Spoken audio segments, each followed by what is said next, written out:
Welcome to Hockey Nights in Vegas. My name is Eddie Rivkin. I am joined, as always, by Canadian supermodel Sarina Taylor. Before we start, I have to thank Bjorn. All I wanted was a pen and a piece of paper to write some show notes. And look at this incredible, beautiful rainbow napkin. So if you want a fantastic podcast shot, come to OUTBOX Media in the medical district. But hey, if you want to have a birthday party and you need some rainbow napkins, they're available here at OUTBOX Media too. Whatever you want, it's here. Whatever you want. This is a full-service podcast studio operation. OutBoxMedia.com. Bjorn's email is contact@OutBoxMedia. I mean, come on. Rainbow napkins. And an espresso machine that doesn't have any pods. One-stop shopping here. Okay. So now that we've got that out of the way, we have another incident with my favorite punching bag. Who? George Peros. Oh. Did you not see the AJ Greer? Oh, yeah. Oh, I saw it. Go ahead and run that, would you, Bjorn? I told you knew it was right off the top. I knew you were going to say, I knew this was coming, obviously.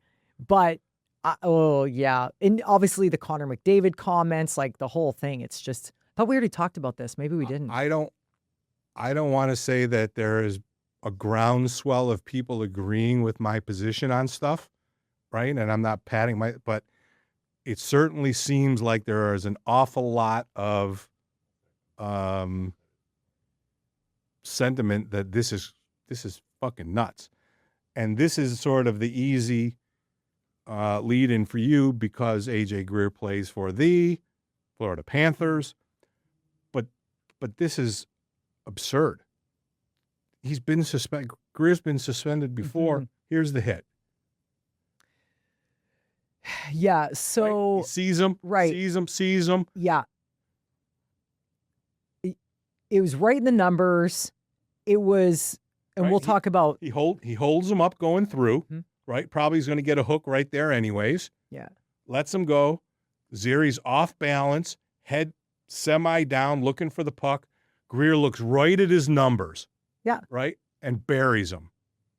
Absolutely buries him. That's a 3-game suspension. Not even worth a visit down to talk to the Department of Player Safety. Is this hit worse than Radko Gudas on Matthews? I think it is. I think it is because I think it's more premeditated. He had more time to lay off. Right. And the whole thing, thank you, Mateus, for showing that. So this is why I was like, didn't we already talk about this? That's how often it's happened. It's a weekly conversation of how did they fuck up this week so we can start the podcast with a joke. Especially a guy like Connor Zary. He's not a dirty kid. He's innocuous. He's just an NHL player. He's not a cheap shot artist. He's just a kid trying to make his way in the NHL. But this is absurd. Now, besides Connor McDavid coming out, now the players on the network are saying this, and it's shameless plug for Spittin' Chicklets. Ray Whitney came out and just exploded on it, right? He said, this is the hit. This is the hit that they're trying to get out of the game, right? Straight, right? The player's in absolute peril, facing the boards. He's got 15, 20 feet where he can hold up, yet he elects to cross-check him in the back, right? What happens if Connor Zary would have broke his neck? 3 games and not a hearing? This has been something that they've been trying to get out of the game for years. Decades. Since forever. In Canada, when I was a kid, they put little stop signs on the back of the jersey. Yeah. Hey, stop, right? If you see this, don't hit. Yeah, like your common sense should tell you not to do it anyway. And I don't think this is one of those situations where it was heat of the moment. Like the Gudas thing was pretty fast, right? And I'm not defending Gudas. But Matthews saw Gudas coming. Sure, yes. But Zary, you could see Zary, like looking back, a couple times, he knew he was going to get rubbed into the boards. He didn't know he was going to get hit. Right. I honestly, I don't know. I mean, I don't even know what to say about it because it's just like, how many fucking times does this have to happen? And you're not, What if he broke his neck? Listen. Right? Someone explained to me, what was that penalty? What did they give him for that? Boarding, I think. Yeah. So 2 minutes, right? No, I think that. Did they give him 5? I don't even remember. I get them all mixed up. I think they gave him 5 in a game, but still. Still, how do you justify any of it? Like we talked about, the same thing we talked about with, I think it was the Gudis thing, where you're like, fly him to meet with the commissioner and blah, blah, blah, blah, blah. But was Gary Bettman loafing in fucking Florida, which is where he lives? But I mean, for general manager meetings, like what? I don't understand why this, I don't understand. This wasn't even a week ago. No. And then I was going to say Ratko Gudis. And then George Peros is at the general manager's meeting coming off as, I don't know. I hope that we don't ever have to talk about it, but this was such an egregious foul. Another one. Right? It just, there's no consistency. Yeah. Again, plugging Whitney on Spit and Chicklets. He said that's 10 games. You ran a guy from behind. Not even heat of the moment, right? It was as premeditated a hit as you could ever have. 3 games, no hearing in person. Honestly, again, I don't really know what to say, but I will say I heard through the grapevine that somebody called out Gary Bettman at the general manager meetings. It was, who's Calgary's GM? Cliff Flett? No. No. I think it was Calgary's GM. And my God, his name just left me. Nikolai Habibulin. Yeah, I know. Craig Conroy, their GM? I think so. Yeah. Heated. I mean, he went after Bettman. Bettman's a fucking idiot. And Bettman chirped back, but he doesn't have a leg to stand on. This is indefensible to me. But he's still not changing anything. So it's like, again, it goes back to if he would have cross-checked him, he would have got probably 2 minutes, right? Cross-checking him, maybe they would have reviewed it. I don't know, whatever. But it just goes back to my argument about you can tap a guy on the stick and get a slashing penalty, or tap a guy on the wrist and get a hooking penalty. And that's a 2-minute penalty, and this got 5, and some of them only get 2. I literally don't even, I'm flabbergasted. All right. So remember a few episodes I told you that I would, in my happy dreams, if I saw a kid doing the 6'7" thing, I'd like to smash them. Yeah. Remember that? I have a new issue that I would like to bring to your attention. Okay. We also need to go back to the Winnipeg game about boarding. But anyway. Okay. So I heard this phrase for the first time a few days ago. And I don't know if Skynet, that's a Terminator reference. You might not be old Skynet from the first Terminator when the robots take over. I don't know if Skynet is active, but ever since I saw this video and I heard this phrase, it's popped up in my feed 8, 9, 10 times. And it's all pretty girls. Okay? This girl, and I'll call her out by name. Her name is Sammy Morrissey. She has 145,000 followers on Instagram, so she's pretty famous. She's a lot more fucking famous than I am, but I got a bone to pick with her. The phrase is boy aquarium. We already talked about this. We never talked about it on the pod. We have talked about the boy aquarium because I popped off about girls that call it the boy aquarium. Okay, well, I must have missed it because sitting right here just sleeping. I might have had a senior moment. But and listen, I'm not going to lie to you. This is a very attractive girl. I would give her the best 90 seconds of her life for sure. And that would be it, 90 seconds and done. Because I'm old. You didn't have to elaborate. And okay, yeah. But she goes to the hockey game and is on the concourse doing videos about a boy aquarium. Have a little fucking respect. That's all. That's all I'm asking. This is America. I mean, you're a girl. No fucking respect for hockey here. I mean, you're a girl. I don't know, maybe late 20s, maybe 30, something like that. I don't really know, but you know it's kind of disrespectful, and there's lots of them think. And listen, if you go to a hockey game looking for a guy, you're an idiot anyways.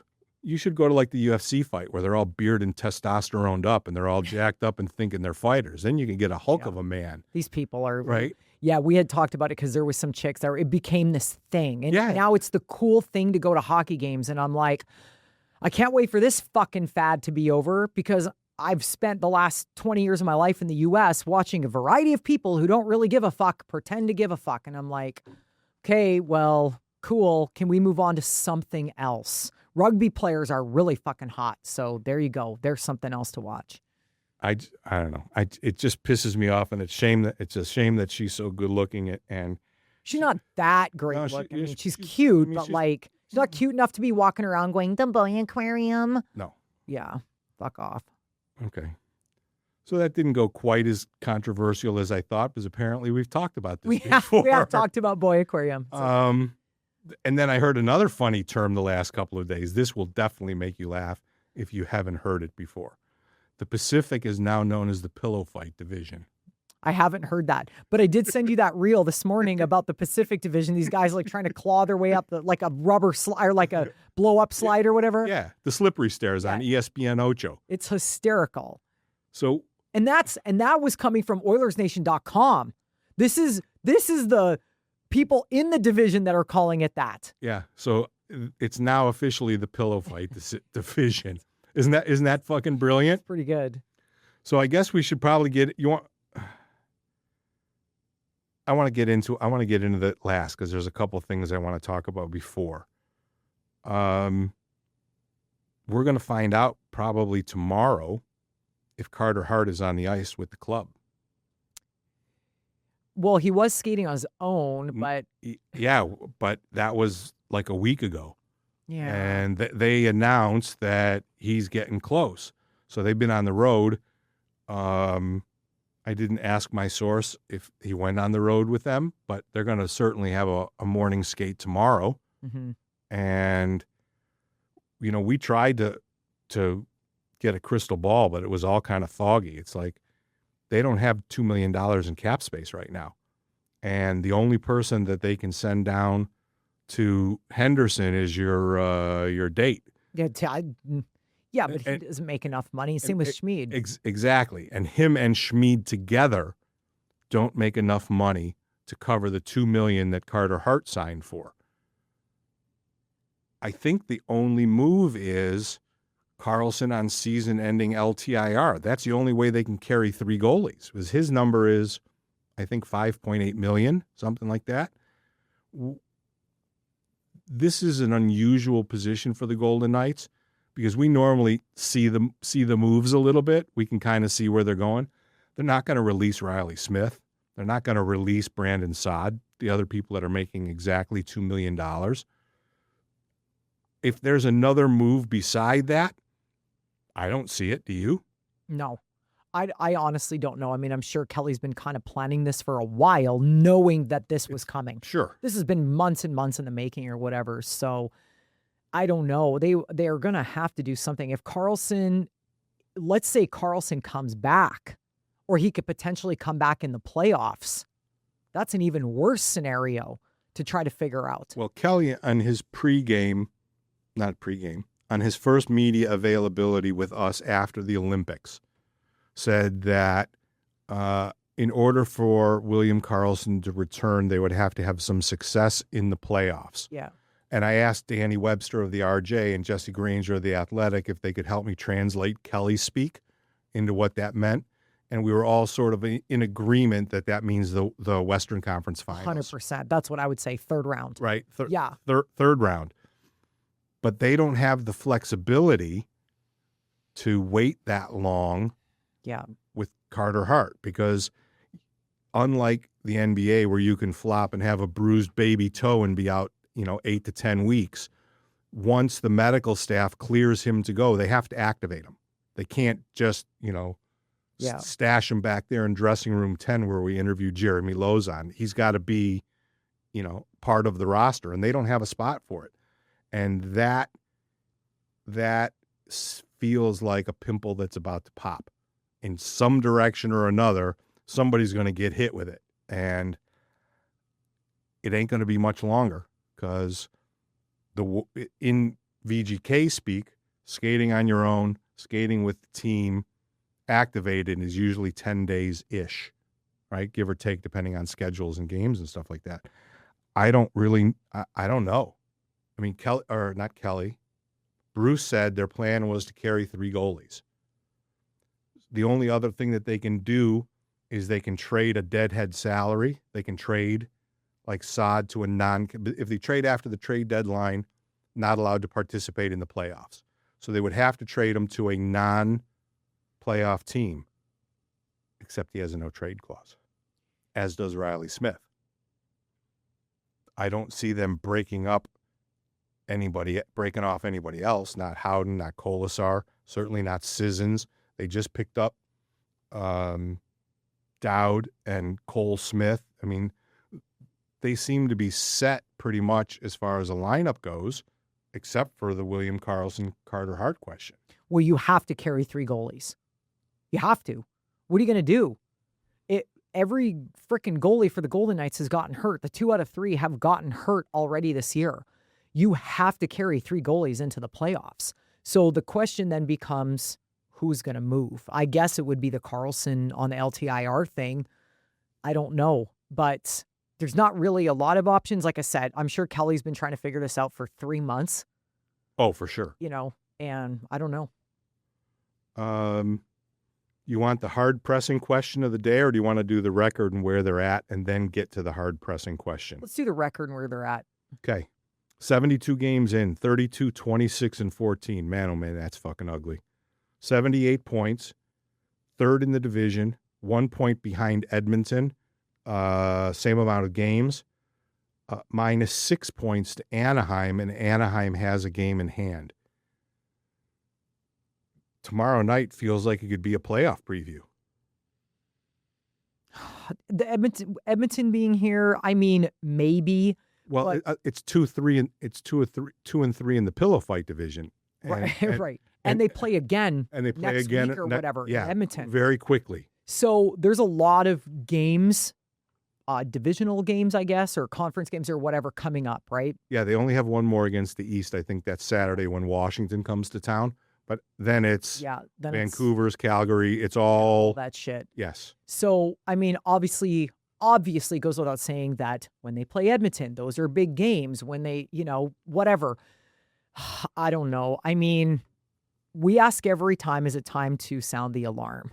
Well, that's on there for the. Is it? Yeah. It says panic red alert on my beautiful rainbow napkin notes, courtesy of Bjorn. The panic button was probably set a while ago. Like, I think now it's in a situation of we just have to win every game. It doesn't matter if it's Edmonton or Washington. We have to win those games. Yes, they talk about it being like a 4-point game, essentially, like when they play Edmonton or whatever. And I get that. It's true. But right now, they got to just fucking win. They are not in a spot where, like losing to Winnipeg.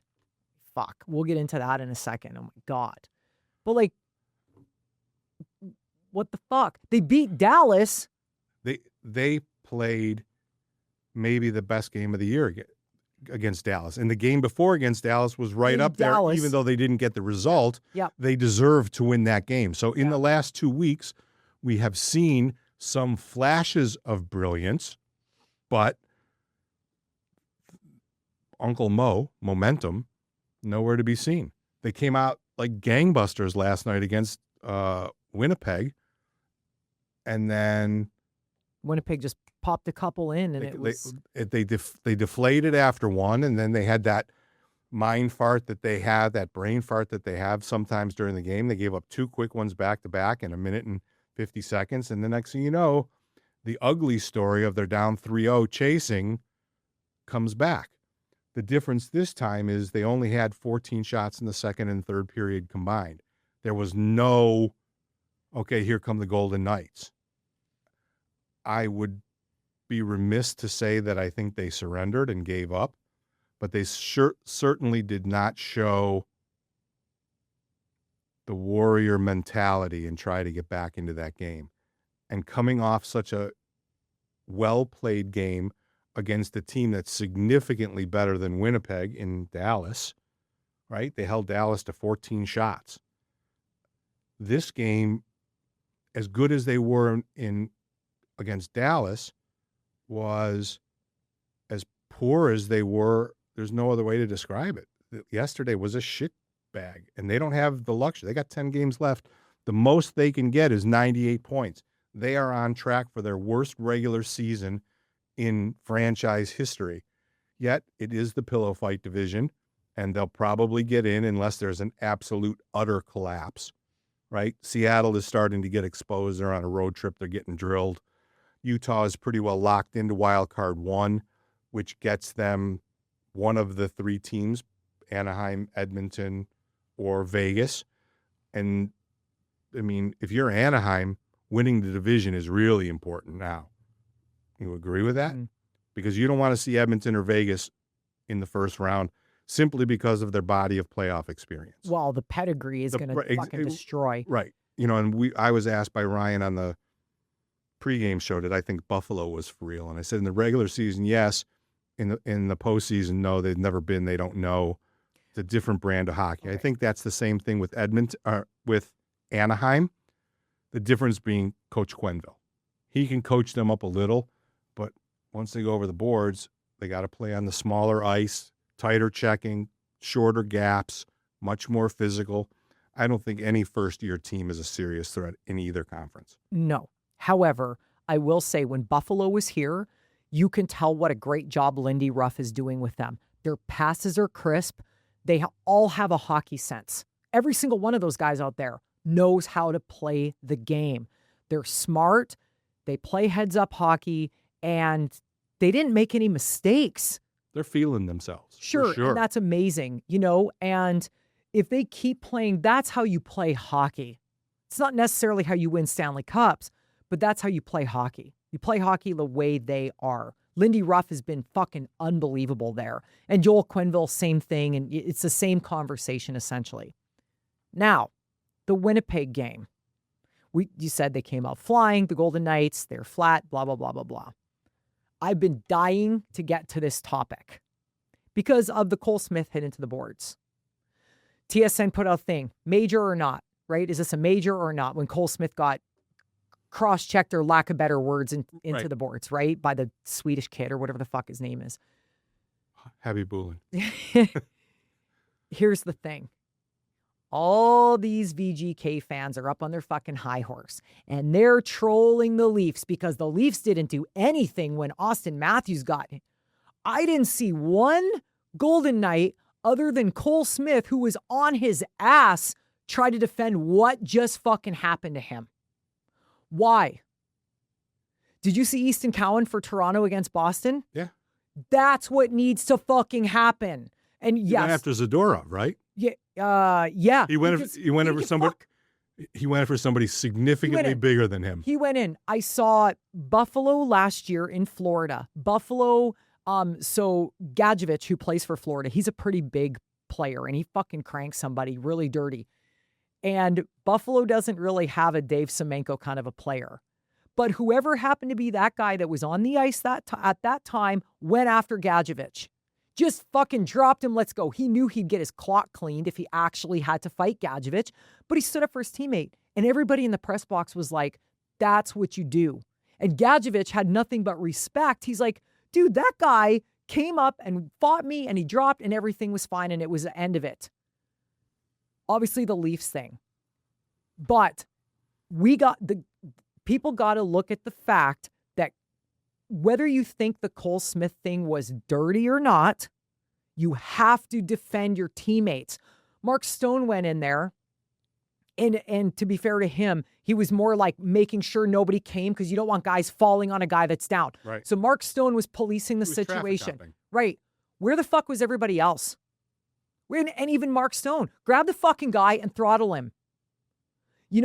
Brett Howden dropped him last night, won the fight good. Right, but this is what I'm saying. This is those little things like that. Like when it first happened, I wasn't like, how come nobody's going in there to defend? I mean, my initial reaction was like, get in there and beat the fuck out of this European kid for doing that, because I don't think it was dirty or super intentional. It wasn't like what we just watched with AJ Greer.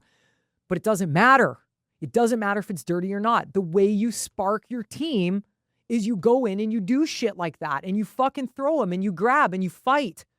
That's what you do. You got to freaking, if you're not ringing them up, you got to fucking fill them in. And they're not doing either. They're not scoring, and they're not rough play. Like when we were at the watch party and they were playing in that game in Dallas, the one that they lost that they probably should have won. Yep. Keegan started on the ice, and the first thing, he went behind. Ottinger was behind the net. I'm like, fucking run him. Just fucking run the goalie. Like, don't run him into the boards and blindside. Give him a little clip. Fucking clip his feet. That'll get the team going. Nobody for the Golden Knights is doing that. Nobody is. Connor McDavid is small. He's not a tough. But if Edmonton needs it, Connor McDavid will go out and he'll throw the fucking body around. And I'm not seeing that with the Golden Knights at all. At all. It's shitty. They're not doing it. Did you ever were you able to open up the Facebook story I sent you from our friend Bill Gabor? No, because by the time he friended me, it was gone. Oh.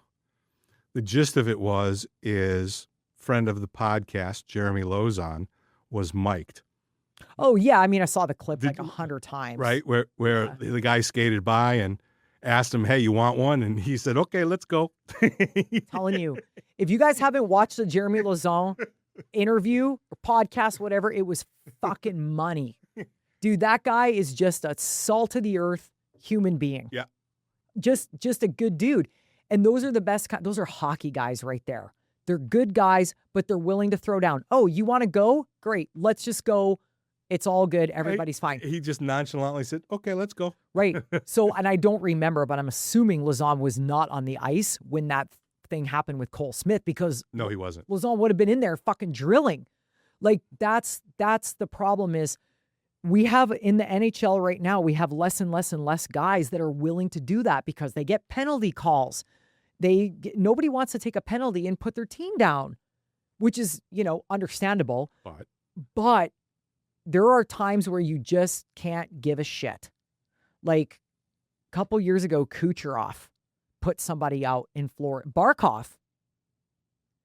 And I'm like, hello? Somebody should have went and taken Kucherov's head off. So then they're like, well, next time Kucherov comes, we're going to get him. It should have fucking happened right then and there. Yeah, that's not a receipt you should keep. Well, and you shouldn't have to, right, is the point. So stupid. Piss me off. So there's a groundswell question, and I think it's going to be the first time that you and I discuss it, but I've been seeing it from random fans, so I want to get your take on it. This is potentially going to be the worst regular season, as I mentioned before, in the history of the franchise, of the 9 years. My question to you is, are Bruce and Kelly on the hot seat, or does Bruce and Kelly have some more goodwill because they won the cup? You're never going to get me to not have Kelly's back. I don't care what he does.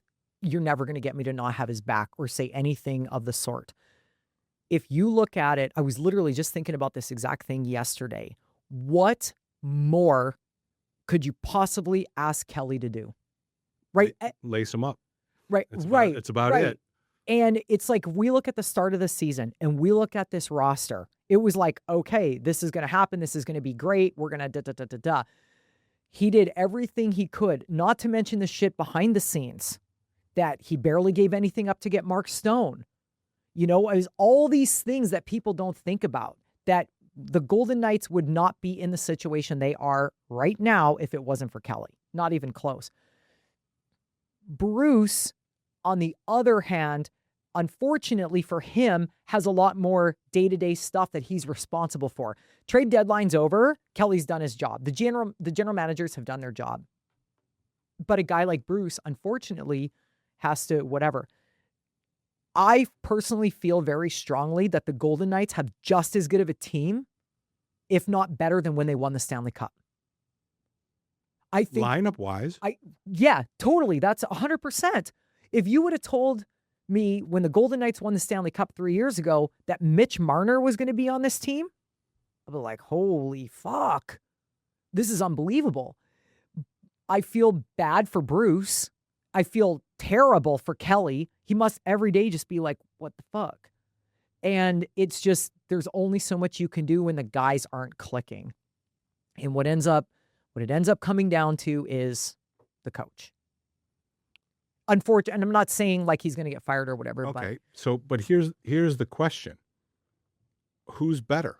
Who's out there that's better? Well, it's not even. I mean, The only coach that's not available or that's available right now that's anywhere near that level has had a lot of success in the playoffs, never won the cup. Yeah. And also a former Vegas Golden Knights head coach. Not coming back. No, Pete is not coming back. But the thing is, who's out there that's a better coach than Bruce Cassidy? I mean, there are a lot of coaches that I would argue are better. I feel like Lindy Ruff is a better coach. I think Joel Quenneville's a better coach.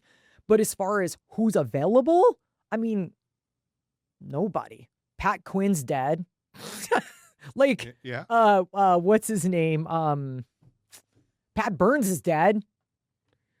It's all of those guys, like it's so tricky. And that's not to knock Bruce. I think he's done a fantastic job here. And the reason I'm saying all this is because if you're the club, you have to replace him with somebody better. Do you think that this organization is going to don't. You think that this organization, as constructed, with the ethos being win at all costs, is going to hire a first-time NHL coach? Edmonton did and went to the final 2 years in a row. How many rings they get? Come on. If you're looking at big picture. And guess what? Homeboy in Edmonton's on his way out too. That's what I'm saying. That's exactly the point I was getting to. A guy can do well, because you asked about Bruce, does he get a little leeway because he won the Stanley Cup? Yeah, I mean, let's be honest. Knoblauch should get a little leeway because he did take the team to the final 2 years in a row, right? Like, you can't, it's pretty hard to argue the success at that point. But when your two superstars are coming out and saying we have to be better, including the coaching, 100%.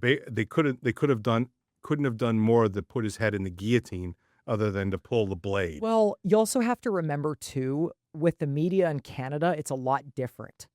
They drill the players, they get them, whatever. And then if Connor McDavid says one thing or Leon says one thing, it is all over the media for a week. It doesn't quite happen like that here.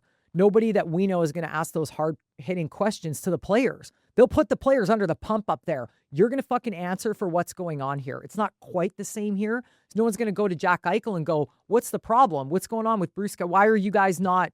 What the fuck's the deal? Nobody's going to ask Jack Eichel that. I'll bet my life on it. I will if I get a chance. But it's like, what is the real problem, Jack? How come you're making $12 million a year and you're not leading this team? The fuck's going on? And that's just an example, right? Like, not to throw Jack under the bus or anything, but it's just an example of like, okay, Mitch, if you're not the problem in Toronto, like everybody, claims you weren't, what's going on? But again, it's a team game. I stand by that. It's a team game. Something's not clicking. It's not Kelly's fault. It's not Bruce's fault, but who takes the fall? The coach. I have an interesting set of statistics for you. -6, 9 points in 15 games. Are you asking what player is? -6, 9 points in 15 games. -6. Would be somebody that kills a penalty? Once in a while. It's not Mitch, is it? It's Jack. Yeah, well, the statistic, what I'm getting at is a really highly nuanced, I don't want to call it argument, but a baseable fact. -6, 9 points. Mark Stone, -6.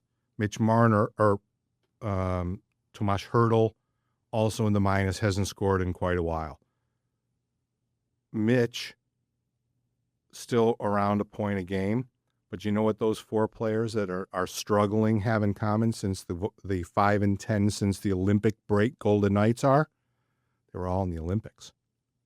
And maybe, just maybe, and listen, I am not an excuse machine. Do not fuel my fire today, Eddie. I'm not an excuse machine, but there are some times where facts bear out that something might, I don't want to say that they're hurt.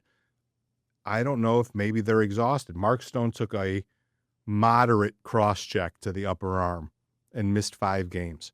And he said afterward it was more about recovering from the Olympics than it was, getting cross-checked by Letang in the arm. The bona fide superstars, the 12 million guys, the Jack Eichels, the Mark Stone, Mitch Marner, Tomasz is making 8-something. The players who played in the Olympics have not performed to anywhere near their prior performance prior to the Olympics. So I wonder if you think there's any validity to that argument at all, or is it just sort of a one-off that somebody who lives in the stats world decided to put together for us? No, I think there is. I mean, we talked last year about, or we talked referring to last year with the, whatever the fuck it was called, the tournament with the four nations. The 4 teams. Yeah. And that was too much. There was no reason to do it in the middle of the fucking season. None whatsoever. Fast forward to this year. Okay, the Olympics are going to be when they're the Olympics. The world's not going to go around them. However, there are not other teams out there going, how come our Olympians are dog shit? They're not. But to be fair to the players, no one understands how hard it is to have that jet lag. You just picked up, went to the other side of the world for 2 weeks, let's say, played, came back. Raz talked about it. From being traded, he didn't see his family for nearly a month. Yeah. I mean, they are human beings. Yeah, totally. And physically, it's very difficult to be going to different time zones, jet lag, whatever. Well, the rule is 1 hour, 1 day for each hour that you miss that you make in travel. So Milan back to here is 9 hours, I think. Well, even these poor guys, like they go 3 hours from coast to coast. That's a long time. 3 hours is a long time on your body. Yeah. Yeah, and it's very difficult for the players and whatever.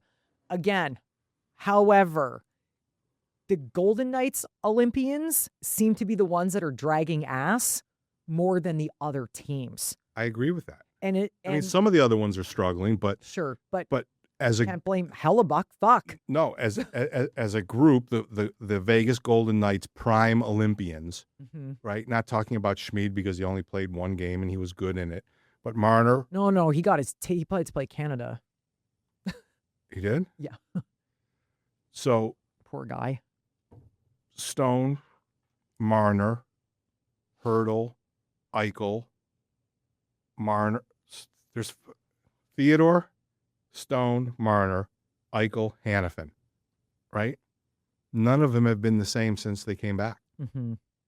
And I mean, you would tell me if my eyes were deceiving me, right? Jack looks a little tired. Okay. Okay, let's skip Jack. No. I want to bring this up and defend him. Actually, shockingly, so mark this on your fucking calendar. Okay. What is the first fucking thing I said at the start? Before the season even started, we were talking about whether they're going to do a 5-forward power play or not, whatever. Boom. We get into the power play. How many minutes does Jack play on the power play? 2. Every bit of 2. No wonder he's -6 because he gets stuck on the ice and then he goes out to kill a penalty. He's tired. He's physically tired in the game from skating so much. He doesn't have a power play goal this season. It's astonishing. Well, I mean, he's got a ton of apples because he's the driver on the half wall. Right, but by default. By default, he should have 5, 6. Mitch has some, for fuck's sake, and he's not a goal scorer. Colton Sissons has more power play goals than Jack Eichel this year. So but I did notice that since they came back, I think it was last homestand, I think I even said to you, Bruce is starting to get his power play 1 unit off the ice faster. Power play 2 scored in the last 3 games. I know. And Bruce is saying, "Oh, you mean the new power play 1?" So Bruce, did you say that? Yeah, I love that. He half sure right, but he did put it out there into the world. Oh, you mean the new power play 1 that's scoring every game? Listen, from a fitness standpoint, if I had a client that was running 5 miles every other day and we're like, my legs are so tired, but I feel like if I don't do it, I'm going to lose out. And I'd be like, you're an idiot if you keep running because your legs need to recover. This is what's happening with these players, not just the Golden Knights, but all the guys. They're wore out and whatever. Vegas has made, they made a long playoff run, obviously, in 2023, as long as you could go. Edmonton 2 years in a row, Florida 2 years in a row, all the way to the final with the Four Nations going on, blah, blah, blah, blah, blah. Too much hockey. It's too much. It's too much. And now the fucking World Cup of like what? God, oh my fucking God. Can we just chill out for a second with pumping these guys? Telling you, my buddy Corey said it best before the Olympics. He goes, they wonder why these fucking players get hurt all the time. All the time. Draisaitl out till at least the playoffs. From a clean hit? Yep. All these guys are hurt. Fucking like you said about Mark Stone. Hurt. Like it's too much. They play too many games a year. They want to add more teams. They want to add more bullshit exhibition hockey. Anybody with a hockey brain thinks it's stupid. Everybody does. Oh, that's why Gary thinks it's a good idea. Like, yeah. What does everybody want to do? Oh, I'm going to do the opposite. Okay. I've got to grow the game. Motherfucker, you've been here for 30 years. You still can't grow the fucking game. I was running behind, as you can tell by my notes. I forgot my panic button. So the last question before we play a quick game of rapid fire, is it a full-on red alert panic button for the Golden 100%. Knights? Every game's a must-win. Every single game is a must-win. You have to win. So they have one game at a time. Let me go back to my rainbow notes. This is right now. This is one period at a time. Win the first period. Win the second period. Win the third. I think it's more than that. I think it's one shift at a time. I think I think the fourth line needs to set the tone, because the fourth line's played really well and they've been starting games for a line that's been constituted for all of 2 weeks. You know exactly what you're going to get. That line is forcing that other teams to defend in their zone. They're winning shifts. They need to just win shifts, and they need to finish. And yes, it would be nice if they had more shots on goal and didn't hit the net as much. But one of our colleagues asked Bruce about that, and Bruce was polite in dealing with her and saying, I don't think they're trying to miss the net. Okay. I have to say this. When people get frustrated that they miss the net, they're not specifically shooting to miss the fucking net.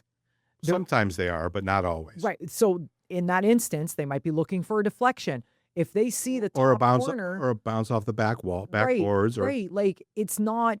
You don't. Here's the thing: you don't just shoot it at the fucking goalie. That's not the point. You shoot if you see an open corner, they shoot, and if they miss the net, everybody gets upset. Well, they were going for the corner that they saw open or the 5-hole that they saw. Right? A goalie's going to probably stop a 5-hole if he can. But it's like everybody gets so wound up about them, like shoot it on the fucking net. I'm like, they are professionals. There's a purpose behind what they're doing. Yeah. All right, let's play rapid fire. Okay. We've done as much doom and gloom for one episode of the podcast as we possibly can. I know, right? We're getting to the funeral pretty soon here. I know. Jesus. Okay. This is it's rapid fire, but I've only got like 4 things just because it's not going to be bing, bing, bing.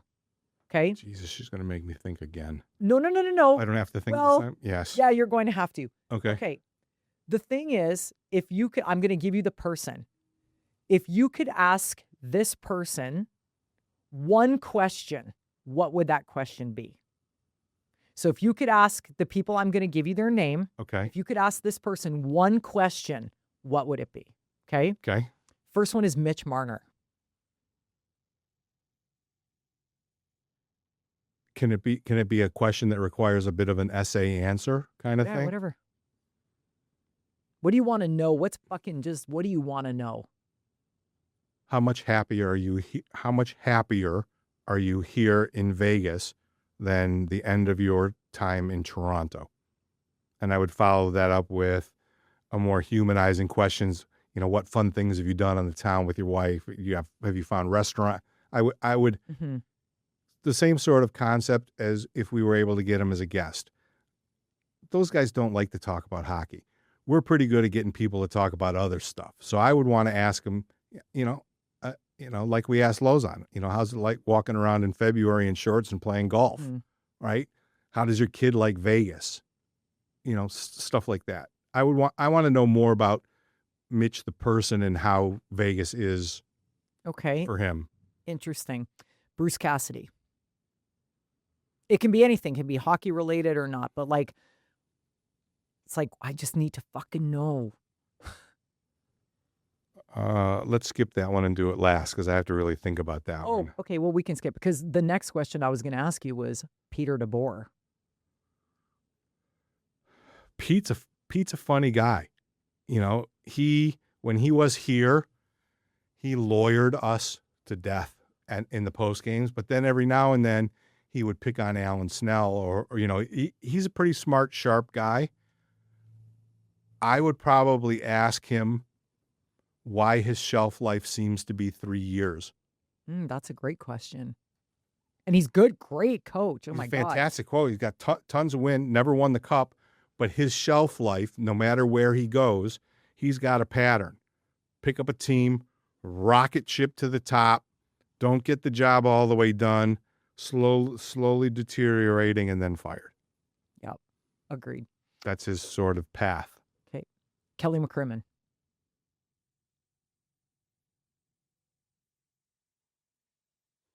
What's it like being Darth Vader of the NHL? What's it like being the overlord of the dark empire of the most hated franchise in the NHL? You know what I love about Kelly so much? Besides a million things, he doesn't give a fuck. He doesn't give a fuck if people don't like him. He doesn't give a fuck about whatever. He's going to do his job and fuck it. But he never shows a lot of emotion, keeps it pretty chill, gets upset, obviously, but. We did an episode many years ago with my friend Joe Payne where we anointed them to eat. This is probably 3 or 4 years ago, where we put a picture up of Kelly and then dropped the Darth Vader mask on him.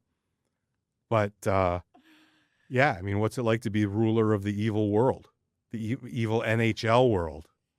I mean, to be uniformly hated by every single fan and fan base in the NHL. It's fucking fantastic. Isn't that a great question? Yeah. Do you think he would answer it? Yeah.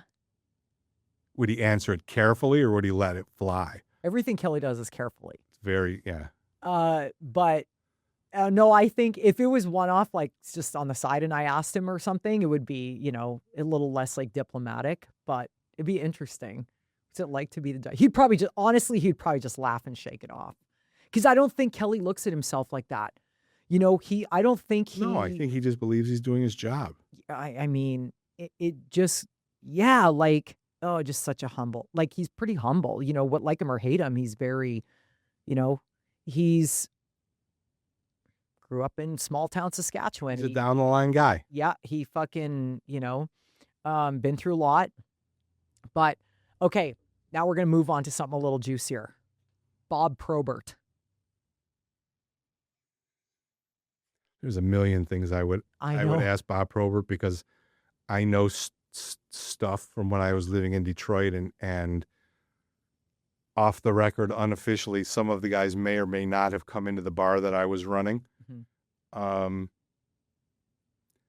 I'm going to go off the board and tell you a quick story, and then we're going to be done with this thing. I have one more person, though, after. Okay. And it's a good one. Bob Probert. Remember last episode you asked me about a kid that I grew up with that became a pro and stuff like that? And Yeah. Okay. So the kid's name was Mike Hartman. Mike Hartman played for the Rangers, and he fought Bob Probert 3 times. And the last time he fought Bob Probert was at the Joe, and Mike's father was the team photographer for the Red Wings. Mike and Bob fought. Bob went into the penalty box, and he said to Mr. Hartman, "I'm sorry, but I'm going to kill your son tonight." So I'd like to ask Bob about that because it's special to me because I'm friendly with Mike. I see him when the Rangers come to town. But then I would go with the same sort of question that I asked Jeremy Lauzon. You know, who are you the happiest to punch in the face, and who did you miss that you'd really like to punch in the face? The last one is Gordie Howe. I don't know if I could come up with just one question. No, you can't. And I mean, God, I met him when I was 9 or 10. He had a hockey school. what was it like being the greatest for so long? Or tell me the true joy of getting to play with Mark and Marty. Yeah, that would be cool. I mean, the guy played in 6 fucking decades or whatever Right. it was. And he played with his sons in Houston and one other place, I think. I mean, but what's it like being absolutely idolized for the last 50 years of your life? I think with a guy like Gordie Howe, speaking of humble, just again, another small town Saskatchewan guy, just grew up getting his fucking ass kicked every day of his life, whatever it happened to be. And I think he just, he always said about how Detroit was such a home for him, like right away. And it's just so interesting that he just made a home there for him and his family. And it's funny when you fall into where you're supposed to be. And I think Gordie Howe was supposed to be a Detroit Red Wing. Destined to be, yep. From the womb. Yep. And it just will never change. And I'm glad it happened the way that it did. And that's essentially, he played other places, but not really. Right. And played other places in his 50s. Yeah. I know. Yeah. I mean, I still have a Gordie Howe Hartford jersey, but yeah, he's a Red Wing. It's fucking unbelievable. And he was everything to the city. I mean, through my whole entire, I mean, my parents had season tickets in the 60s, and it was the original teams, and the players got used to seeing the season ticket holders. It was that the barn was intimate. Right. And he was just iconic, but never flashy. He was the definition of a workman-like hockey player, and tough as fucking, so tough. People, the stories that they tell now, even his son Mark, who had a really good NHL career, Detroit, Philadelphia, and a couple other places, told some stories on a podcast about somebody took liberties with somebody, and Gordie said, I got it. And the next thing you know, somebody's bleeding or took an elbow or took a little shot. Took a nut. Right. Yeah. Yeah. So I would be starstruck to be able to sit and talk to him for 10 or 15 minutes. Right. And, yeah, I mean, everybody in my era, in my generation, wanted to wear number 9. Oh, yeah. And the only person that ever wore number 9 on teams were basically the captains. Your best player wore number 9. And it was 1,000% of Gordie, because of Gordie Howe. There are a lot of men your age in Canada named Gordon. Oh, yeah. Literally. Oh, I'm sure. Gordie Howe. And I think what the game is missing nowadays is, growing up, like Wayne Gretzky ran Edmonton. Gordie Howe ran Detroit. Even Connor McDavid runs Edmonton right now. Mario ran Pittsburgh until Sid got there. Yeah, and Sid, whatever. But I think it's just in like Montreal, that team ran the city. They still do. And, in various places like that. But I feel like the game is missing that because they're trying to push the game in places where people inherently don't care. And here, you're never going to have Mark Stone is never going to run this city. And not because of anything he did. It's not a hockey hotbed. And people didn't grow up with Mark Stone in their backyard. You know what I'm saying? And there's an incredibly, significantly larger amount of distractions around this city. Sure. I mean, I have admit that I have never been to Edmonton, but or Calgary. I've been to Banff. It's wild. But I suspect that those are more like one-trick pony cities. They don't have 5 concert venues and 10 million square feet of convention space. But in my opinion, the Golden Knights have the best following in any of the American cities other than like the original 6 teams and, whatever. Probably true. They do. Like I was talking to somebody. Success breeds that. Listen, the merchandise you see people wearing a Golden Knights hat or shirt. Don't even know it's a hockey team. Yeah. Well, yeah, but they're wearing it. They have the license plates and whatever, and they support the team. Yes. So when I've lived in other places where you wouldn't even know that there was a team there unless you knew, because it's just not, and so I hear your argument, but I step back on that because I just really feel like there is more support here than there is in some other, I don't know if the word is non-hockey markets, whatever, but you know what I'm saying by that. Like south of the border, essentially. I'm tired. Okay. You done? Anything else? All right. I'm going to circle back. I'm going to do the Bruce Cassidy because next time. Okay. Start with it because I really, before I met you, Chris and I had the opportunity to interview Bruce for our 100th episode. Mm-hmm. And there were a little bit of guardrails as far as what we could talk to him about. But I really want to think about that because I know that there's something that in the heat of this conversation that I'm missing. And I asked him about the meeting that he had when Jack was traded. They met out at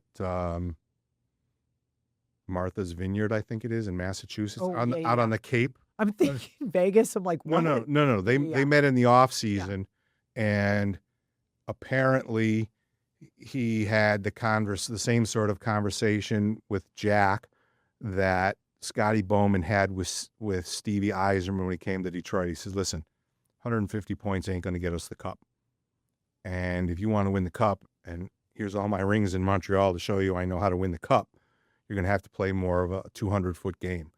And he had that conversation, and Jack is a Selke level 200-foot NHL player in theory because they had a couple of pops and lunch on Martha's Vineyard. But there's other stuff. If I could have an hour with Bruce, if we could have an hour with Bruce, it would be must-see TV because he's an open book. Yeah. Well, Jack ain't no fucking Steve Yzerman. That's a fact. No, not even. No, not even fucking close. No. Stevie never had a step off. Never. No. That guy, that's another one. We could carry on for hours about how great Steve Yzerman was, whatever. Just a fucking beauty. We'll end it on that. Steve Yzerman's a beauty. Okay, that's it. Episode's over. Thanks for subscribing. Like the podcast. Subscribe to the podcast. Enjoy the shorts. We're doing these new things where we're giving you little minute clips out of the episode, so you can not have to put up with us for 50 minutes at a time, perhaps. But we should thank Garrett in India again for giving us Jeremy Lozon for 15 minutes. I have a quick bone to pick. I went and bought this shirt. Cute as fuck, right? Bought this shirt. My girl, Mackenzie. Yeah, this is the one. Okay, good. Mackenzie goes, "Hey, do you have a yearbook?" No, I don't. So she put a yearbook in they made a yearbook at the start of the year with all the players, whatever. So some of the players, like Bones isn't in it because he wasn't here at the start of the year, whatever. Okay. Every single staff member, except for Garrett in India. Oh, no. Who do we have to talk to about that? I don't know. I'm going to find out and raise some shit. Okay. Now can we go, please? Yes. Okay, we're done. We'll see you next week. Thanks for joining us.